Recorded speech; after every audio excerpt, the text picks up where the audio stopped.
Welcome, everyone. Thank you for joining us today. I am Melody, the marketing lead for the Asia Pacific region at NeuroLeadership Institute, and I am super excited for this webinar.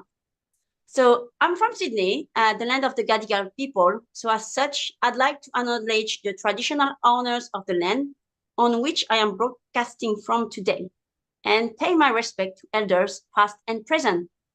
I love to see how many of you join us, and that number keeps growing webinar after webinar. So thank you all for spending an hour with us. A quick reminder before we start the webinar, use that chat functions and select everyone so you can interact with all of us. Whether it's for asking a question or sharing insight or experience, use the chat function, please. Yes, we have a very exciting webinar, and we have people from every part of Asia Pacific. We've got today Kendra Strudwick, our head of learning based in Sydney, and Suman Chatterjee, executive director and partner of our joint venture in India, and he's based in Kolkata. They are going to enlighten you and talk about why we need to upskill our coaching skills now more than ever. And with no further ado, please welcome Kendra. Over to you. Thank you, Melody. Welcome, everyone. Nice to be back. Nice to be here with Suman again. I'm looking forward to our conversation. And as Melody said, yes, we do feel it's important to shift from good to great. And we are going to have a bit of a chat and invite you to join us at any time you want to by posting your questions in the chat or even the QA function to separate them.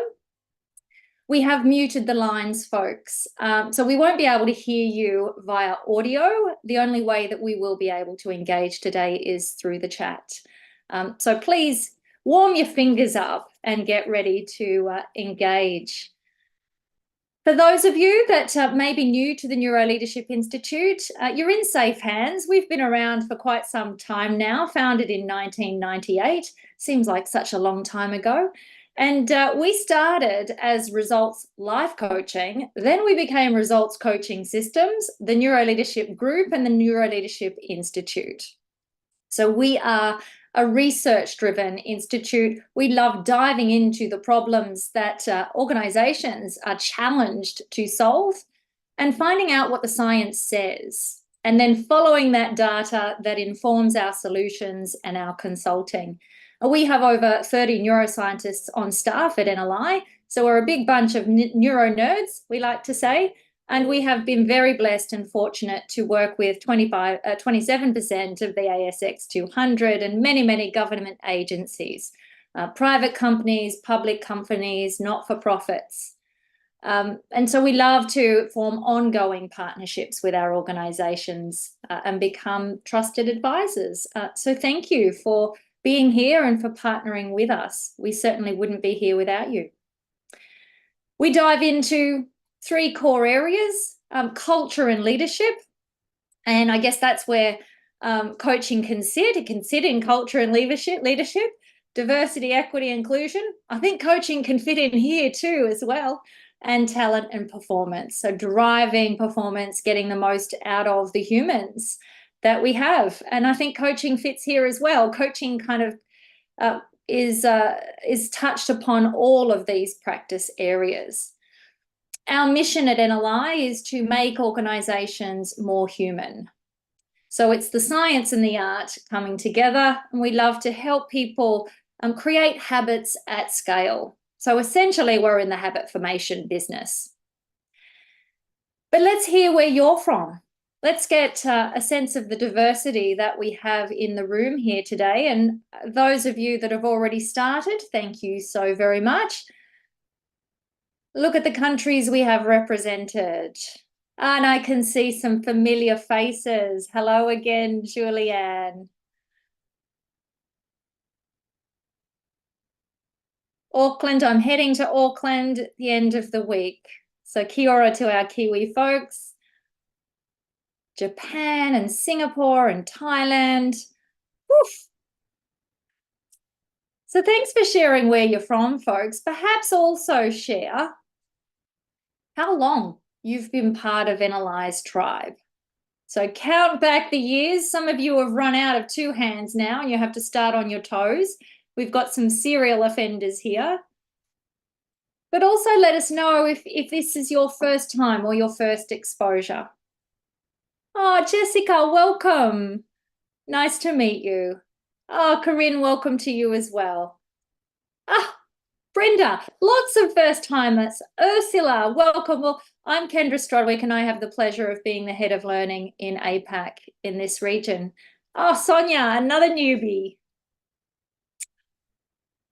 Wonderful. Dayal, good to see. And great to see familiar faces as well.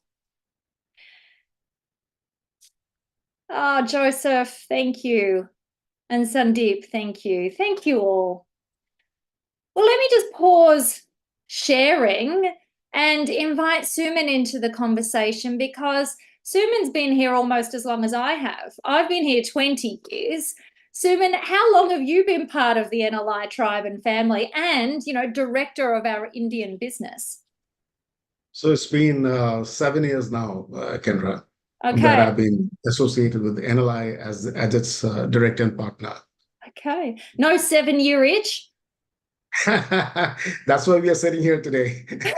But Well, it seems like it happened yesterday. So it's been a wonderful journey. Well, thank you for making some time to bring your insights and experience into the room. I know the Indian region has been doing a lot in the coaching space for many, many years, and you've got some exciting things to share with us. I might just give everybody a sense or an overview of what we're going to cover today, and it is an informal chat in many ways. We want to talk about the change that the world is experiencing, but that the coaching is experiencing, and how we might need to adapt to stay in business, to stay relevant, to stay current, to stay impactful with our coaching skills. We also know that it's harder to stand out now more than ever. It's a very competitive market. So what do coaches kind of need to do in that space? Perhaps we'll also invite our tribe to share their thoughts, what they're noticing, how they're staying current and relevant, and finish up with a bit of a conversation around, there's still so much confusion around what coaching is. 30 years on, back when I learned, coaching was very, very new. And, then it became a little bit more mainstream. And then now I think the lines are blurrier than ever because of the levels of trauma and complexity, and there's no easy coaching topics anymore. So it's kind of gotten a little bit cloudy, and the responsibility that leaders have to operate in that space. So, I'd love to have a bit more of a chat around that, and of course share details of our upcoming coach training programs and some other announcements that we have, the summits coming up. So we'll save the last 5 minutes or so for what's next. We'll invite plenty of questions as we go through, and we'll pause and engage periodically. So that's the flow of the next 45 minutes, folks. We do aim to wrap up just a little bit before the hour. So the first conversation, I might go to you, Suman, before I ask our audience. I certainly noticed that the demand for coach training has been increasing. We're seeing lots of people coming in virtually, now back in person. What are you noticing in your region in terms of volume and what the market's wanting? Thank you, Kendra. I think that's a very important question to sort of address. I think like any other region, India's found its wind, if I may use that word, on coaching. 5 years back, we wouldn't have seen as much demand for certified coach training as we are seeing today. Most organizations have woken up to the fact that coaching is a leadership skill you can't afford to miss. Many, many years back, even the way coaching's application is there and today it has changed, it's shifted. So it was always seen as the echelons of the top corporates and senior leaders. Today, coaching has come down to senior managers because people realize that succession plans, developing people for more challenging roles, all of these are best addressed if the leader has great coaching skills. So because of this, we are seeing huge demand. We are seeing huge demand in the country. Mm. And I'm hearing both for internal coaches and external coaches. I know back in the day, like 20 years ago, there was lots of external coaches, but now it is that essential skill set for all leaders, regardless of the size of the organization. Yeah, and the dynamics there is pretty interesting. While certainly there is a surge in demand for internal coaches because that's it's no more seen as something which is external. However, having said that, the external coaching market also has matured. You see, there's still, and I'm sure we'll address it somewhere during our conversation today, that there's a lot of confusion in the market about what coaching really is. Most leaders, most people believe that they are coaching. Whereas, as we all know that, when you really go through a intense, high caliber program, then you understand that coaching is different. It's a different conversation altogether. So there is a demand for external coaches, but the bar that has been set by the industry is slowly moving up. So that's where the challenges of today's external coaches are coming to front. And it's still an unregulated industry. We all coach in the dark. No one's there in the room with us going, I think you just crossed the line into management. We kind of do what was done to us and whatever our point of reference or exposure to coaching has been. Yeah, thanks, Suman. That's true. That's very true. I might go to the audience because I would love to hear what your thoughts are, folks, around what do you think is driving the increased demand for formal coach training? Type into the chat, share your thoughts. If I think about the COVID times, everyone invested in a bit of extra development during those years. And so we saw a flood of coaches come into the market during that time. But what are you seeing? Workplaces in crisis. Yes, Erica. I think there are some challenges that only coaching will help us solve some of those crises. Yeah, the constant change. Thank you, Tracy. I often refer to it as, that baseline level of threat and complexity and pace and ambiguity. It's higher now than ever. Change is inevitable. It's how we learn to navigate that and get comfortable with it.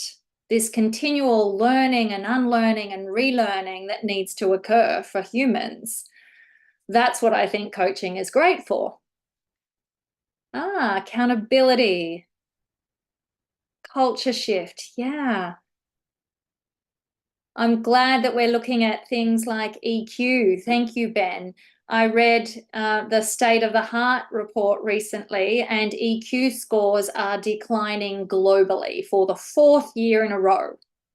So our social skills have atrophied a little bit in our remote worlds or our hybrid worlds, or just, the blend of all of that. Yeah, thank you. The multi-generational challenges that we're seeing. How do we keep people?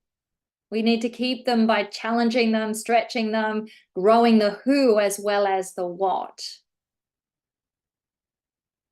Yeah, the conflict, the behavioral issues. Thank you. Some fantastic comments in the chat here. Not enough coaching capability within the organization. Yeah, how do we develop quickly? Thank you, Sarah. We often revert to type, don't we? Post-COVID trauma, there it is. The increased or need for self-awareness. Look in the mirror, folks. We are the problem. Yeah, disconnection. Oh my goodness, Muriel, you've written an opus in the chat. Thank you for your thoughtfulness. Oh, look, we've even got some links here. The psychological impact of bad bosses. Like, it's always been true that people leave people. People will leave a shitty manager, not the organization. Pardon my French, but you'll all be used to it by now if you've been on a webinar with me before. Yeah, decreased resilience. Nice. I noticed that there's no AI reference in the chat yet, but we've got some significant, I guess, trends starting to come in that impacting the coaching space or the coaching industry. Suman, what are some of the impacts that you're seeing? First of all, I think, when I was reading through the chat, people are referring to a large number of areas of human, what we call humanness, which to the data that you just shared, emotional connects are dropping in organizations. People are becoming so transactional. There's a pressure which comes from the top and just cascades down to everyone else. Somewhere down the line, the conversations inside organizations have become very staccato in nature, and no one's really enjoying it. In the past, we would sweep this under the carpet, but I think the time has come for people to sort of stand up, and especially because of the resignations that are happening, triggered by the pandemic. The pandemic was a slap in the face. So, we kind of woke up to the fact that people are people. They're human beings. They're not just target producing machines. And that's where I think one of the things where coaching has really jumped up. Okay. And organizations have seen the impact of coaching, not just for emotional or mental reasons, but also, for example, today, a lot of the coaching that we do in India, for example, are to do with people who are actually very good performers, but they're not able to settle down in a new environment. So let's say a leader gets a global role. The leader may be very experienced and may have all the skills of, the management skills, so to speak, but may not be able to settle down in a global role because of the cultural differences. So coaching is actually applicable everywhere as we see today. Now, to your point on AI, and I don't know whether you want to talk about it now, you want to talk about it later, but I think I would like to sort of kick that thing on because AI is a reality, and it's faster we get to know that there's AI, out there. The better is for us to be more comfortable to know that, like everything else, AI will change the way we coach. So that's given. However, my view is that AI is also an enabler, like any technology. And me and many coaches I've spoken to do believe that the human interface that coaches provide will not go away.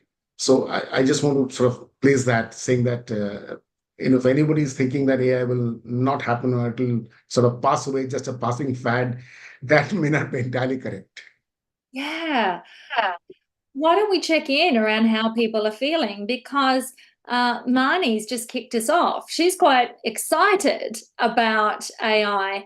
How's everyone else feeling about the impact of AI? Type into the chat what 1 or 2 words sum up how you're feeling. So we've got some excitement, we've got some nervousness, nervous-sighted. There's only 1 or 2 butterflies that separate each of those. Impatient, I love it. Useful. Yes, it can be an incredibly useful tool, to help you run your business, not replace your coaching. I'd like to offer my reassurance. I don't think that coaches are going to be replaced by AI, and I'm part of the team that's training Niles.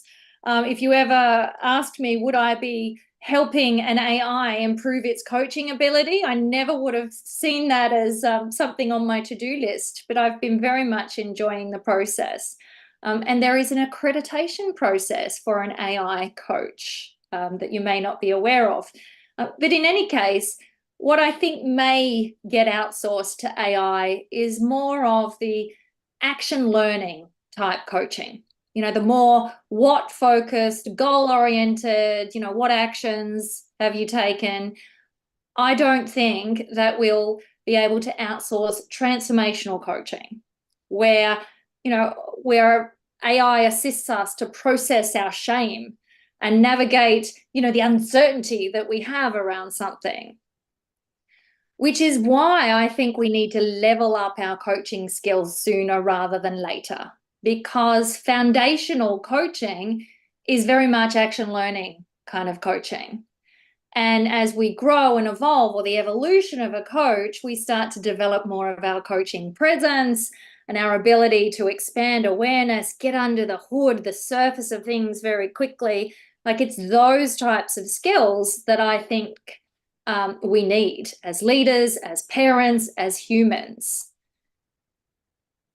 Suman, what skills, capacities do you feel that we need to be, investing in developing or committing to at this point in time to be ready to serve the organizations of the future and the clients of the future? That's a very profound question, Kendra, Yes. and very relevant today. It's very relevant today, especially for coaches who are out, either wannabe coaches or people who are, especially for people who are just coming into the coaching industry, Yes. as a whole. So one very important thing is, is creating a niche. Today, if you walk fast in the streets of Singapore or Mumbai, every third person you will bump into is a coach. Okay, and LinkedIn will prove my point. Okay, but then there are coaches and there are coaches. So fundamentally, what's your niche? Okay, because it's like a surgeon. I always give this example to people on. You don't go to a surgeon because he's got certificates hanging on the wall, or he's just done something from some place. You go through because of the reputation the person has. So you need to build that reputation. You need to really work towards it. Get the best training possible. Continuously upskill yourself. Find ways in the market where there are niche areas which is coming up today. For example, I mean, nobody ever realized that succession planning, which is like you go to any organization, it's part of the HR charter, right?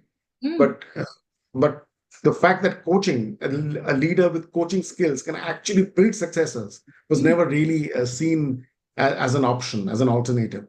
So there are many areas that are sort of coming up today in the market, especially inside organizations. And I think our future coaches, people who are currently coaching, need to be aware that there are areas that have not been touched yet, and that coaching can actually work there. But it all comes down to, again, I will again sort of close my conversation by telling you that, but what I started with is that there is no replacement for high caliber coaching skills. I mean, coaching is not just about asking some good questions. And that's the biggest myth that, the industry suffered from a long time.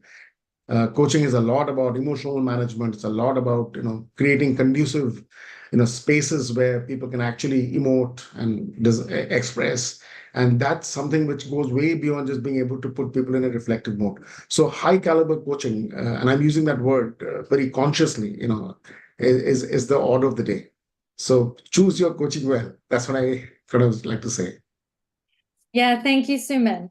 And perhaps we'll invite our guests today to, if you are a coach and you have a niche area, what's your specialty? What do you call yourself? Type into the chat. So again, when coaching first started, you were either a life coach, a personal coach, a performance coach, a workplace coach, business coach, executive coach. That was kind of the most common gamut. But what do we have now? We have well-being specialists. Yeah, we have, there we go, health, fitness coach. We have coaches for the neurodiverse. It's a very popular specialty or growing specialty. Yes. We have sustainability coaches. And I'm so sorry, Noel, I can see you've raised your hand, but we don't have the audio lines open. So if you do have a question or something that you'd like to add, please pop it into the chat.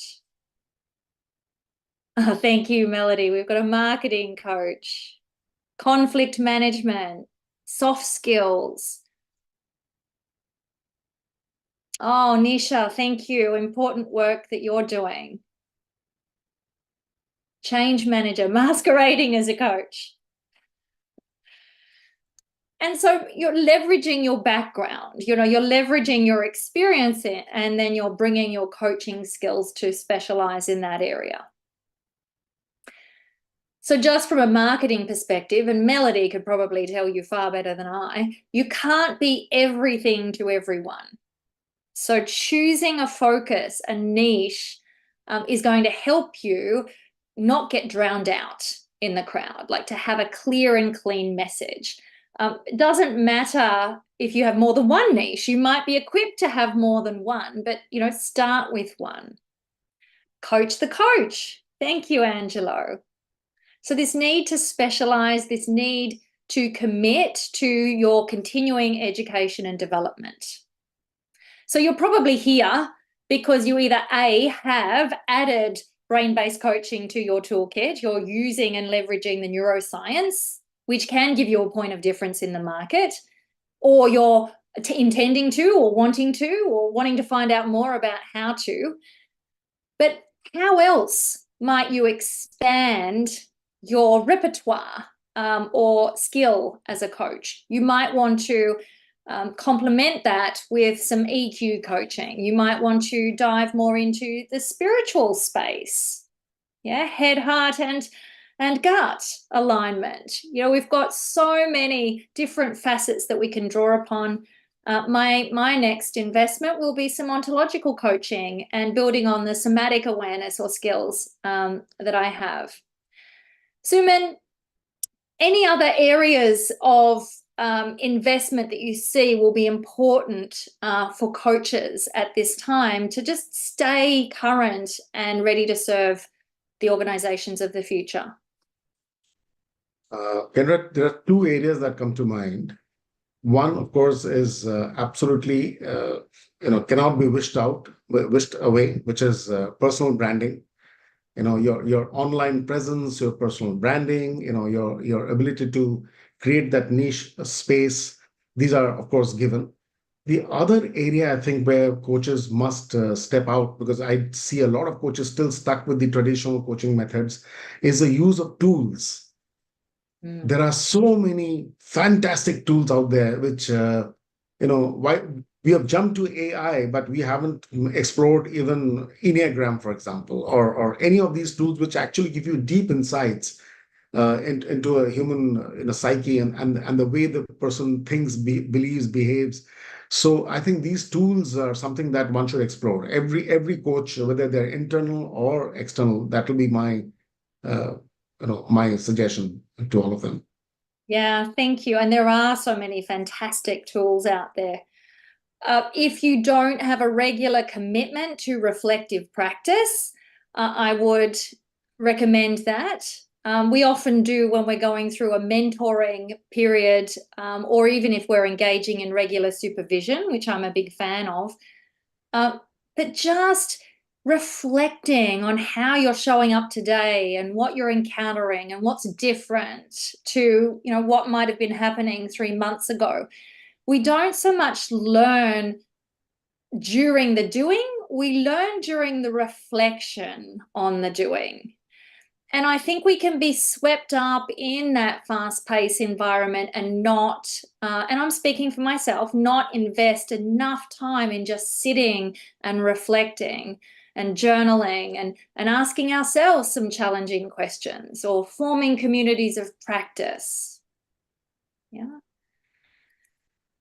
Wonderful to see so much diversity in the types of coaching that you're offering in your organizations and in the market. And we've got a shout out for a few tools that people find useful.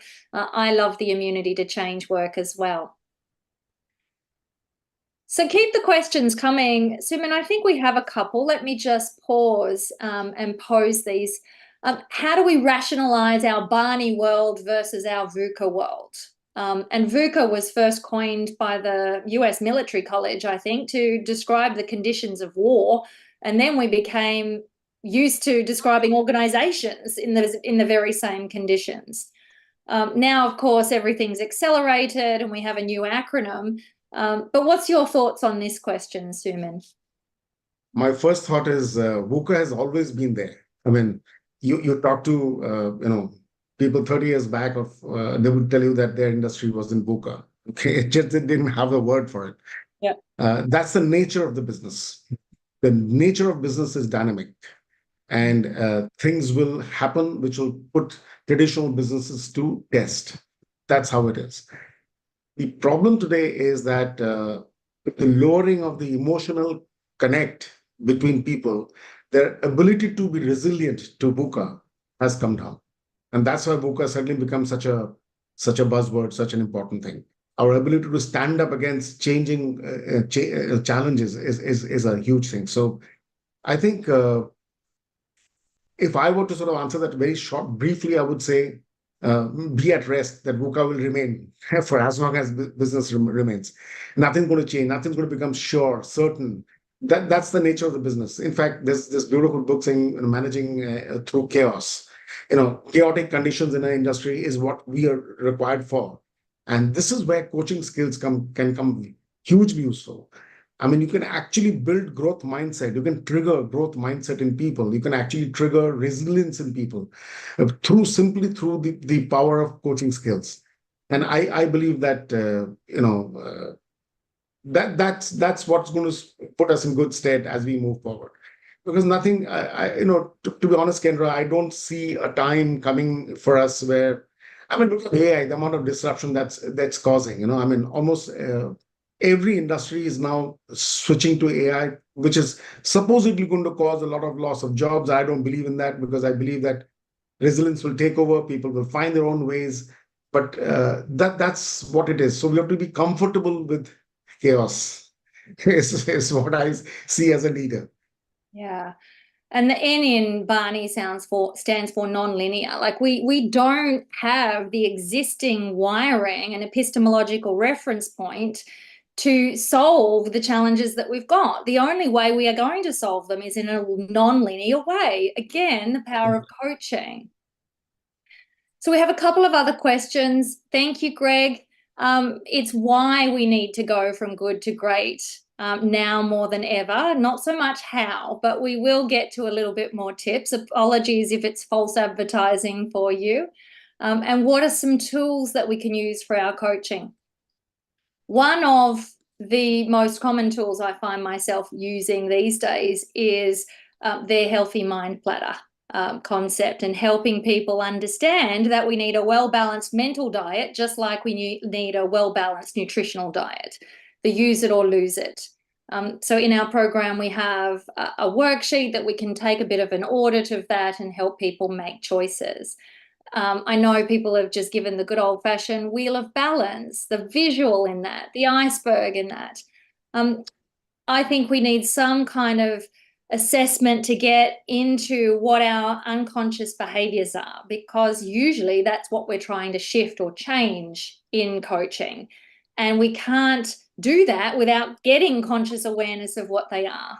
So whether it's like an LSI or a leadership circle, or whether it's the Enneagram, or whether it's just I go out and ask a whole bunch of colleagues and get some feedback to work with, and whether my perceptions are accurate, or is the impact that I'm having actually the impact that I'm having, getting some awareness around what's going on so that we can work with it in the coaching session is what gives us the value.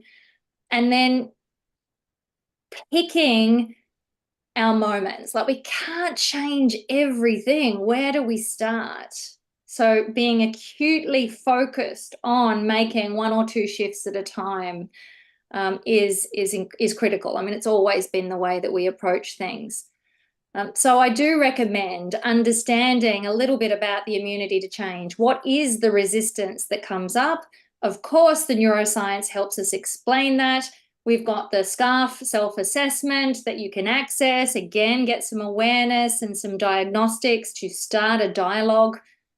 But none of these tools replace coaching. They enhance the coaching experience, They do some of the heavy lifting in between sessions so that you can make more progress. I think we also need to educate people on what coaching is. And you mentioned this earlier, Suman, that it's still confusing out there, particularly in organizations. Yeah, it is confusing because, as leaders, as we grow and grow up in our leadership journey, we take the masquerade, if I may use that word, as coaches, because we believe that coaching is about advising people. And that's why I think we need to shift that whole thinking that in the past, leadership was directive. Leaders were, today, in today's context, leaders are no longer required to have all the answers. What they need to do is have the skills to get people together so that they can find the answers. And hence, there's huge confusion that, if I have the experience and I know what's worked well for me in the past, I can help others do the same. And as neuroscience has shown us that our brains are completely differently wired. So what works for you, will not work for me, or may not even, I might comply to it, very grudgingly comply to what you ask me to do, but it'll not be something that I'll do with my whole heart. And that's where engagement and accountability suffers. So I clearly see that there is a need to educate the market about what really coaching is all about. Yeah, and I know I've been brought into organizations as an external to fix people, which is not what coaching is. It's not about abdicating responsibility for performance management onto a coach. And when I detect an error of that, I usually say, hang on, give me that person's manager. That's who I really need to coach. But it's so confusing. And we are being asked for some tips as to how to create clarity in this space. But let's just see even if we know. I want to do a waterfall exercise, folks, where if someone came to you and said, what's coaching really? What would your response be? But I don't want you to hit enter until we all do it at the same time. So I want you to answer this question. What is coaching really? Type into the chat. And then when I count to 3, we'll all hit enter together.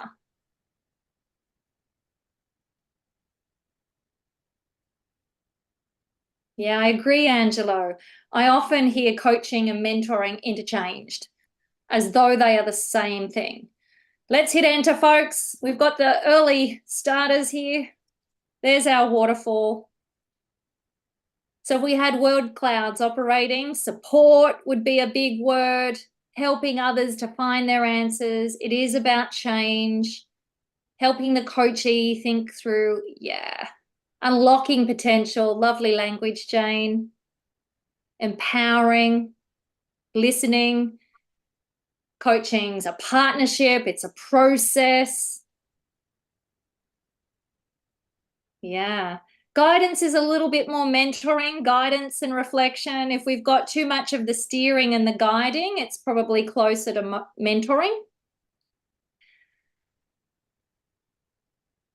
Walking through the midst of someone's mind. I love it. It's some fantastic definitions here. Yes, finding the solution by themselves. So remember, the coachee brings the content, you co-create the process, the answers are within. It is about providing that space for reflection. Yeah, thank you, Gillian. Analyze definition is a little bit heady, as you'd expect. Facilitating positive change by expanding thinking, expanding awareness. I like the word facilitate. It comes from the French word facile, which means make easy. So make an easy change by expanding thinking and awareness. But the coachee is responsible. We have a model to help highlight what coaching is and what it isn't. I said earlier that coaching and mentoring often get interchanged, and they are two very different things. The longer I spend in the coaching space, the grayer it gets. sometimes I think coaching is a modern day confessional where people come in and you hear their sins in a space of non-judgment. You know, they share things with you that perhaps they don't feel safe to share with anyone else. So it is a sacred place, I think, a sacred relationship, if I use that language. Sometimes I think coaching is high-end professional development for the already privileged. But coaching sits in this top right-hand quadrant of this model. So in any conversation, we can be asking or telling. You can draw this up for a coachee in the moment. Now, how we are wired is we often get really curious to understand the problem, and we ask some questions to quantify what it is, and is that really the problem? And if you find yourself asking too many questions about the problem, two things will happen. One is you'll activate your advice monster, because once you know a lot about something, almost how to resolve it is out of your mouth before you've had time to think about it. So it's very, very easy to then go straight into tell mode. But if you stay in the asking about the problem space too long, you could end up in counseling territory, therapy territory.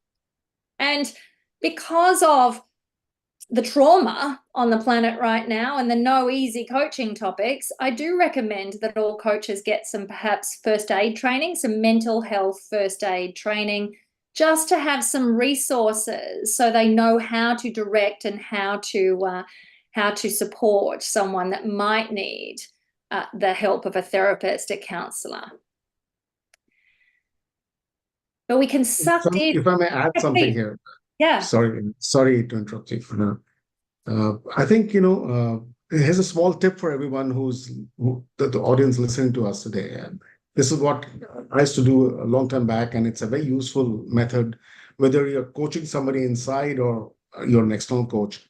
Put up a small little sticker or a post-it somewhere which is visible to you, and just simply write there that why tell if you can ask. Why tell if you can ask? So which means, often our first responses to any conversation, because not all conversations are coaching conversations, but our first response to any conversation is to tell people. By constantly reminding us that there's another, we could say the same thing, but we could ask a question, can be a very good first step towards shifting from mentoring to a coaching style. I just thought I'll share that in this case. Yeah, thank you, Suman. And so we've got a couple of questions. So TAPS is an NLI framework. It stands for Tell, Ask, Problem, Solution. So it names the axes. And it's weird to go from bottom to top. So I reckon it should be the past model, but I didn't get to trademark it. So it's the TAPS model. And I believe that a very early book called The Tale of Coaching, written by Max Landberg in the 80s, referenced a 4-quadrant model. It wasn't exactly like this, but it's very, very similar. So that's perhaps where the early thinking came from. So you had a coach, another question, had a coachee turn up and wanted me to give answers and advice. They heavily resisted the questions. Any tips for this? Yes. Not everything's a coaching conversation. So if someone genuinely doesn't know, no amount of saying, what do you think you could do, is going to make them know something they don't. It's just going to frustrate them. So it's contextual. I also think this model is a situational leadership framework. Like, what's the tool for the job? And sometimes the approach changes. So we might start in one quadrant and find ourselves needing to go to another. Yeah. So if my challenge is, I don't know what the account codes are, Suman's not going to go, Kendra, what would success look like? He's just going to tell me the account codes. So if you find someone resisting a coaching approach, it's one of three things. One, coaching isn't appropriate for the context. They actually need more support and direction. Two, you don't have the trust in the relationship to have the actual conversation you need to have. They've got some armor up and you're getting the I don't knows because the rapport's not there. That's probably the most common reason. Or 3, poor process. You're just not asking good quality questions to get beyond that, or you're not hearing what's underneath. Either way, I believe getting formal coach training is going to help you overcome that resistance, because you'll know what tool to use. You'll improve your ability to fast track trust and rapport and create psychological safety, and you'll get good, robust process. Okay, so I hope I've answered that question. So we often start in the top left, which is not coaching. So make sure that we are more on the solution, future-focused orientation of things to keep out of therapy territory. Now, everyone does have blind spots, so it's useful to help highlight some of those blind spots. Yeah, that's not coaching either. Mentoring, training, teaching, they're all the same quadrant. That's that bottom right-hand quadrant. And the only thing that shifts or changes when we're training or mentoring is how explicit we're being with the solution we're offering. So when we're training, we're being very explicit. You know, step 1, do this, step 2, do that. When we're mentoring, we might be going, oh, I've had that happen in my career. Here's how I handled it. And we tell a story. But either way, we're sharing the thinking in service of helping that person move forward. Yeah. The majority of coaching in the workplace is what I call moaching, a mentoring and coaching hybrid. So we might start out really clean. What can I help you with today? What's the topic you've brought? And then time starts to kick in, and then we start going, well, have you thought about ... And we use quagestions to then nudge the person in the direction we think they should go. And a quagestion is technically a question because there's a question mark at the end of the sentence, but there's a suggestion embedded in the question. So if my topic is, I'm not feeling confident about a keynote I've got to deliver, then if I'm in the top left-hand quadrant, it might be, Kendra, what's keeping you awake at night about this keynote? You know, that's more of a counselling question. If I'm using the management quadrant, it might be, Kendra, have you thought about, you know, maybe you need to prepare more. Your winged approach is not serving you, and you actually need to invest in learning the content a little bit more. So you're highlighting how I can be creating the challenge I've got. If we go to the teaching solution, you know, or telling solution mentoring, it might be, oh, why don't you picture the audience naked? That'll make you feel better. Yeah. And if you're in the coaching quadrant, you might say, so what would catalyze confidence for you?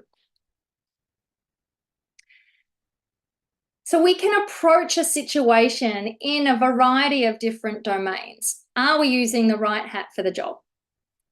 And the tricky thing about coaching is that in many ways we don't have as much control. You know, we have to trust that they are going to come up with their own solution, that they are able to self-resource. But not everything's a coaching conversation. So if it's personal, emotional, complex, green light, coaching. If it's technical, procedural, linear, one right way of doing it, not coaching. So even just that distinction, sharing this framework could be useful, particularly if you're an internal coach, because I tip my hat to you. I think it's so much harder to be an internal coach than an external coach, because you know a lot about the topics you're helping people with. You're part of the organization and the fabric. You've usually got an agenda or multiple agendas and other stakeholders. You're not as clean as perhaps what an external coach would be. Suman, is there anything else you'd like to add? No, I think that's been put very succinctly. Just the thought here is that, and I'm just sort of looking at mentoring and coaching again. Another way as looking at the mentoring coaching is, who holds the power for the conversation? So in a mentoring, the mentor usually holds the power to have those conversations, and express their thoughts. In a coaching, it's exactly the other way around. It's the coachee who holds the power to have those conversations and express their thoughts. And therefore, it is difficult for a lot of people to shift from mentoring to coaching, because mentoring is easy. It comes easy to us because we hold the power. So the ability to give the power to someone else also comes from something that you mentioned, which is about how much do you value people? Because we teach listening for potential, a technique that we teach in our brain-based coaching. How much do you value people? Because if you don't really value people, and you can't fake it, unfortunately, you will not be able to give them the power to hold their conversations there, that space that they deserve to hold. So it's a tough walk. It is. And if we look at it even from the coachee's perspective, if you're someone's leader, there's a power dynamic that you've got to get over. And they know you know. And so the path of least resistance is, just tell me. But what happens is if we tell too much, then we don't grow and develop. So I guess you could ask them, is this a teach you to fish moment or a give you a fish moment? How do you want me to support you? That's not a bad place to start. I think we've got a couple of questions coming into the chat. So would you suggest a leader would have to understand various dimensions or hats of coaching because there are a lot of expectations? Yeah, I think there's a lot more interference for you to navigate, and it's very easy to be sucked into mentor mode or manager mode than be able to stay in a pure coaching space. And which is why I feel it's important to anchor pure coaching skills, not because you need to be a pure coach in every conversation, but you need to know and feel and trust the difference. Otherwise, it's so easy for us to become a product of our environment. Yeah. If you're inclined to invest in some in-person training, I'm coming to Singapore in August. I'm excited to get out of the Sydney weather. It is freezing here at the moment, so I'm looking forward to some sunshine and smiles in Singapore in August. We also have some virtual training. So if you're not able to get to this beautiful part of the planet and you would like to participate in some virtual options, here are a couple of options for you in the coming months. So we've got a format that is delivered 3 hours at a time over an 8-week period, starting on the 30th of July, and a 3-hour weekly Friday option in the Indian region that's starting in August. And that's a nice digestible way to receive your training because you've got plenty of time to experiment and practice and come back for the next installment. In some ways, it's better than massing your learning in 3 whole days, although we are sentient beings. So it depends what you're looking to achieve there. I love both versions of the program, and there's engaging activities and usually a very high caliber of participants, so strong networks that are established. So Melody will pop some more information in the chat for you around that. If you wanted more information about our corporate solutions or our individual coaching programs, that's what we call education, you can click the QR code for us here and someone will reach out to you. Melody is on top of it as usual. She's also launching a poll here for you that we will leave open. So this is our expression of interest poll. If you would like any more information, please let us know, and I will just pause for 10 seconds of silence so you can read and click.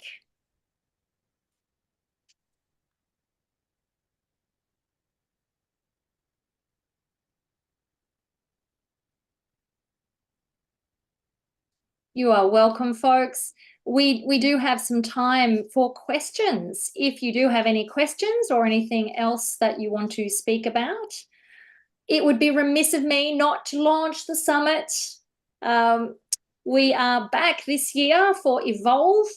October 29 and 30. There is an early bird pricing that is in place until July the 1st. So if you've got any budget left, this might be a great way to spend it. It's virtual, it's global. Melody, anything that you'd like to add or say about our summit?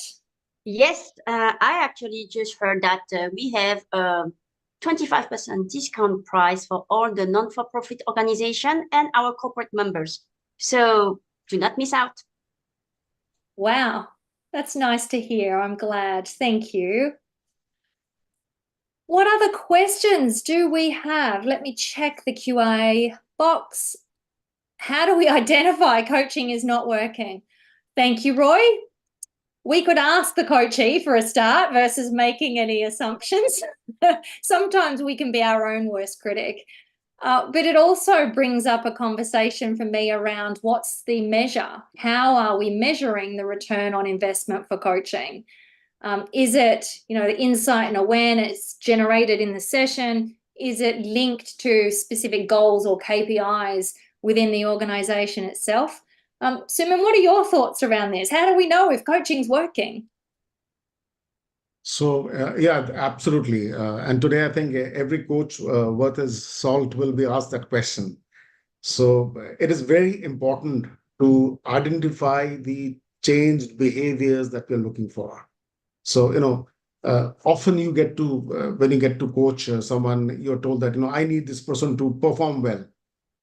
But, or I want this person to become a great people manager, whatever be the ask. That ask has to be dissected down to specific behavioral change that you're looking for. And then you should be able to measure those changes in some which way, either through assessments or through 180-degree feedbacks to understand whether those changes really happening or not. So it's very important that we don't get into a coaching engagement, even if it's internal, without laying down what change is actually expected. Mm. And I love how you focus at an individual and perhaps a collective level. I think organizations need to really see the return on investment for the coaching they're investing in. So thanks for putting a focus on that. Folks, we've come to the top of our time. Thank you so much for being here, for being part of our tribe. Suman, I so appreciate your time, your partnership, and your expertise. Thank you for the very much. you make. Thank you very much. Thank you, everyone. Thank you, everyone. Thanks, everyone. We'll be back in a couple of weeks' time with our next webinar on the 27th of June. Hope to see you then. Stay well, folks.